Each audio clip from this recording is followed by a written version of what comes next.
Hi. Hi, ఎవరు కావాలి? గుర్తుపట్టలేదా? వారం రోజుల క్రిందట హైదరాబాద్ కళామందిలో మిమ్మల్ని డ్రాప్ చేశాను. ఓ మై గాడ్, నీ పేరు పొట్టి ప్రసాద్ కదూ? నా పేరు ఎంత బాగా గుర్తుందో. ఏ, కొడైకెనాల్లో నువ్వేం చేస్తున్నావు? కళామందిర్లో నువ్వు మర్చిపోయిన సూట్ కేస్ తిరిగిద్దామని వచ్చాను. ఆ సూట్ కేస్ నీ దగ్గర ఉందా? నా దగ్గర అంటే హోటల్ రూమ్ లో ఉంది.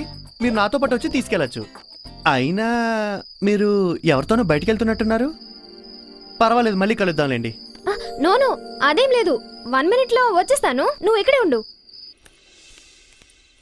ప్రసాద్, ఏంటి లేటు? ఏం చేస్తున్నావు? ధ్యానం చేస్తున్నాను. అంటే శ్వాస మీద ధ్యాస ఉంచి. నేను అర్జెంటుగా బయటికి వెళ్ళాలి, తర్వాత కలుద్దాం. లేదు లేదు, ధ్యానం సగం అయిపోయింది, వచ్చేస్తున్నాను ప్లీజ్. లేదు ప్రసాద్, వెరీ అర్జెంట్. నేను వెళ్తున్నాను. నువ్వు ఇక్కడే డిన్నర్ చేసి జ్యూస్ కూడా తాగి వెళ్ళు. రేపు కలుద్దాం. Okay bye. జ్యూసా?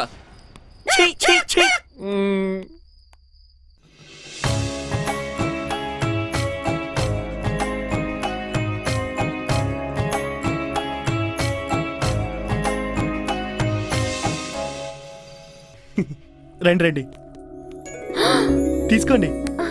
ఈ సూట్ కేసు నీ దగ్గర ఉందంటే నమ్మలేకపోయాను. వారం రోజుల నుంచి నా దగ్గరే ఉంది. నా కారెక్కిన వాళ్ళే కాదు, వాళ్ళ లగేజ్ కూడా జాగ్రత్తగా చేర్చడం నా బాధ్యత. 2000 కిలోమీటర్లు నా కోసం వచ్చావా? I can't believe it. నాకు అక్కడ పీకే పనేం లేదు. ఇష్టమైంది ఏదైనా పోగొట్టుకుంటే ఎంత బాధపడతారో నాకు తెలుసు. అందుకే అంత దూరం నుంచి వచ్చాను. You're really great Prasad. నీలాంటి సిన్సియర్ గాయని నేను ఇంతవరకు చూడలేదు. Thank you very much Prasad.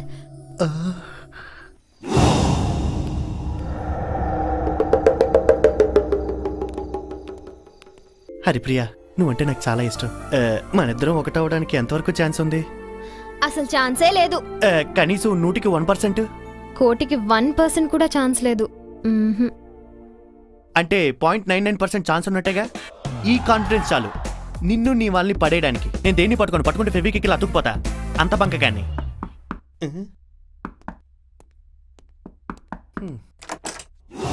ఎవరు? బాత్రూమ్ క్లీనింగా?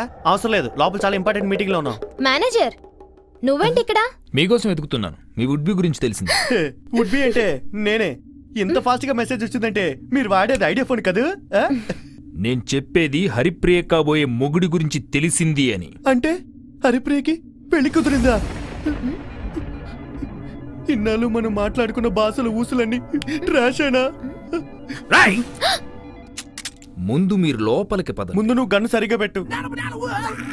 రారా. కట్టు